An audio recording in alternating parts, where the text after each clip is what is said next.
So I'm a long way from finished with Karawatha Forest, and I need to go back there and study it a little bit more. And so the next place that I went to was today was this rocks circuit. So this sort of ridge you can see. Maybe you can't see it. There are rocks along these ridges here. Um, you can see some of them maybe. All right.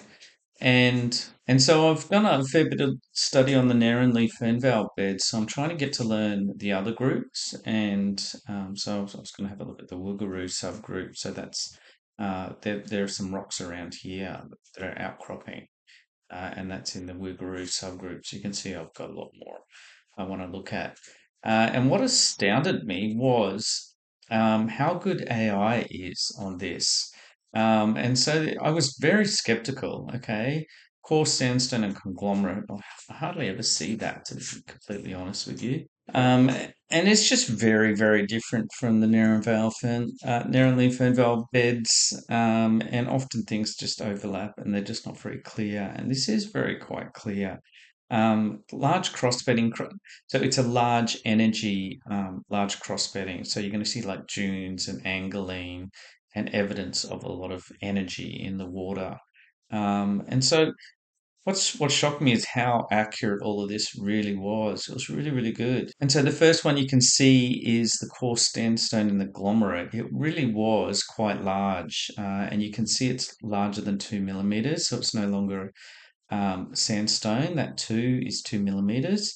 That puts up into conglomerate. So there were also really obviously large pebbles as well, way larger than a centimeter, and it's still coarse sandstone if it's less than 2 millimeters, and there were some particles of less than 2 millimeters.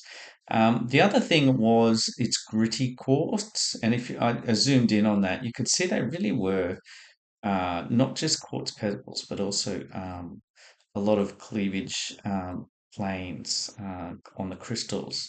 So it really was quite gritty and coarse. And there were pebble layers. It just fitted so well. It was striking. And then there were all these ripple layers in the rocks. There were layers going up and down, just like there would be in a dune or in a watercourse, and lots of that layering that you can see, and then lots of rippling as well. And it was just like, oh, I never really paid attention to that before. Um, and then, of course, there were ridges. They were forming ridges and blocky outcrops all over the place, which were really quite cool to look at. And I'm so used to basalt and granite, and it's very unusual to see this from sandstone. I haven't really noticed it before. And just the last one, just to reiterate from what we've looked at before, it was white, yellow, and clean quartz mainly. And then just lastly, if it's quartz and it's heavy duty sandstone, it's the Woogaroo group. Okay, brilliant. That sounds pretty easy to me. It's another group hopefully I should be able to recognize besides Narrenleaf Fernvale beds.